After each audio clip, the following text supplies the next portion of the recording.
Hi, my name's Dr Sanjay Patel. I look after children with serious infections and I'm based at Southampton Children's Hospital.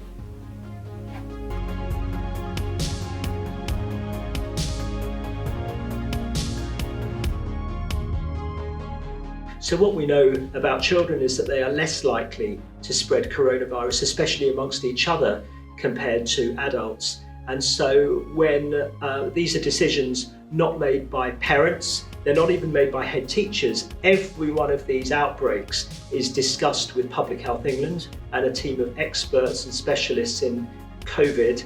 And they, based on how old the child was, how close the contacts were, whether social distancing was possible or not, what the ventilation in the classroom was like, and a number of other factors, make those decisions. So I know to parents it can seem a bit random, but a huge amount of thought goes into each and every one of those decisions, because we really don't want to close bubbles and shut down year groups and shut down schools if they don't need to be.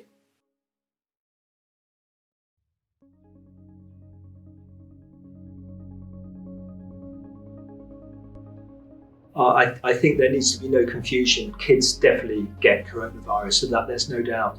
It's just that they're less likely to get it than adults, and they're less likely to transmit it. And that applies far more to young children, aged 12, 14, 15 even, than older children. So there have been far more what we call sort of outbreaks in secondary schools than primary schools for exactly that reason. The most important thing is children are not getting unwell with coronavirus compared to adults.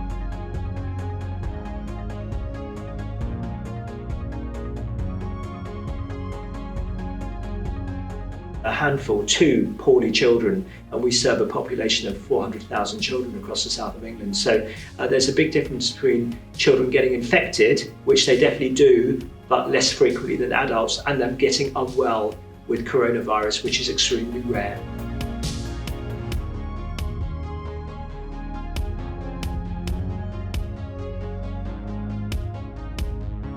So we're really trying to strike the right balance between children's education, and we know there are so many indirect harms from children being at home. Not only is it really hard to do homeschooling, and they'll obviously miss out on education, but that we've found issues with children's mental health, with child protection and child abuse issues, and even just poverty within those families and the difficulties of families not to work. So loads of reasons why we've really prioritised schools staying open.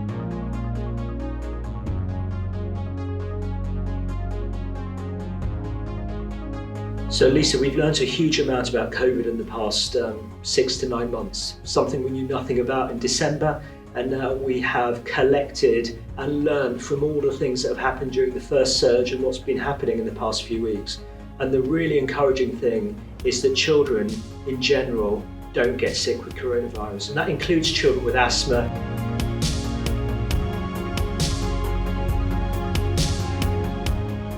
Talking to children about coronavirus is super important. I think if we try and hide things from children, they often think of things that are far worse than reality, and the reality for coronavirus in children is that they're not going to get sick.